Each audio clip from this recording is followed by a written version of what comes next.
Hello everyone, as we are using Power Platform for our development.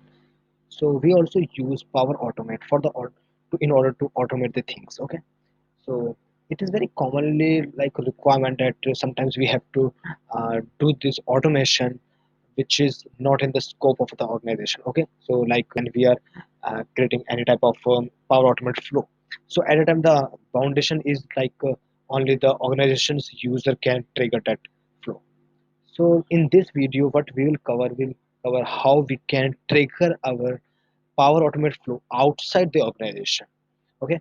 So for that, I have you like we need simply like some line of code, and I can show you like in this video we are using one Power Automate flow, means we are triggering that flow from our website, and for the website I'm using our portal. Okay, and on the portal we are not we are not authenticating the user. We just simply trigger that flow anonymously. Okay, so for we need one portal. I have opened one portal and one SharePoint. This is my SharePoint. In this SharePoint I have one list, and I have created one Power Automate flow. So here is my Power Automate flow. So you can see I have used when a HTTP request is received, means I'm sending one HTTP request from my portal, from my custom website, and that can be fetched from this Power Automate flow, and it will simply create one item. And whenever it will create an item in the portal list. It's in my site, this site. Okay, so it is writing in the title the UTC now function. Okay, so after writing one item in the SharePoint list, it's simply sending the title name and the title ID as a response. Okay, so this is the flow I have created. So whenever we create this type of flow, so we get one HTTP URL. Okay, so I have changed the method to get method, and I get this URL. Okay, now we simply go to the code that I have written. So this is nothing, it's just a HTML code. Inside the HTML I have used, inside the body I have used one button. Okay, so here is the button, and on the click of that button I'm simply using calling one ajax call.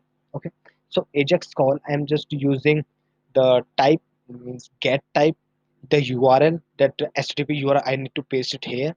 So let me just paste it once, copy and paste it here, control V.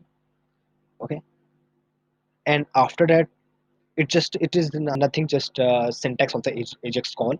Okay, so type URL data type, and if the API got the success, then the success function I'm fetching the response in the argument, and after that I'm just calling one alert function that the flow is triggered successfully, and if any error comes at the time, we are using one error function, and in that error function I'm calling one alert that flow is not triggered. Okay, so I'm just use this complete code.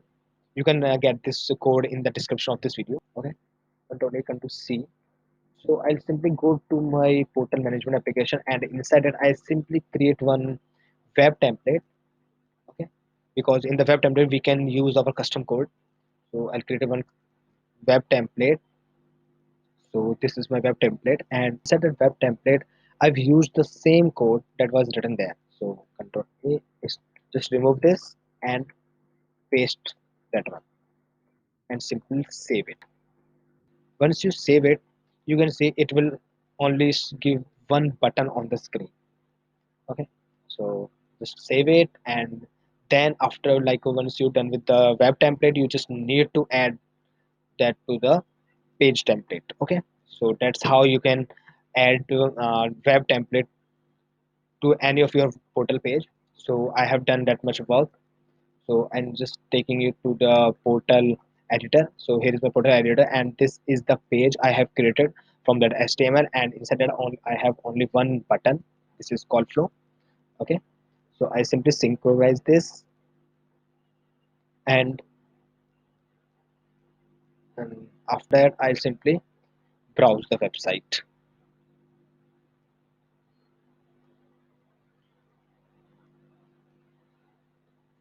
It is taking little time. Okay. Okay, fine. So now it is started to refresh this. So here you can see it is refreshing. So now it's done. So I'll simply open the inspects of the code so that I can see whether our code is failing or giving the success. So I simply click on this button. So for that, now we just see that this list has no item. Okay, and if we are triggering our flow, that flow will trigger create one item in this list, and that item would come in the argument of that function. Okay, so we go with here and we simply call the flow. I have used debugger as well in the code, as you can see on that code. So debugger. After that, we simply move again and again and see I success. It means my flow has triggered and it had created one item in the list, and the response I have fetched that the title is this and the ID is this. Okay, so I'll simply go to that and my flow is triggered successfully. So here you can see I have triggered that flow enormously. Means without this time our scope of the flow has extended. Now we can use our flow outside the organization. Okay, so if we go to the my list here, I can see I have created one item in the list. So this item my flow has triggered and I have triggered that flow outside the organization scope. Okay, so that is how we can uh, cross the limits of the Power Automate flow.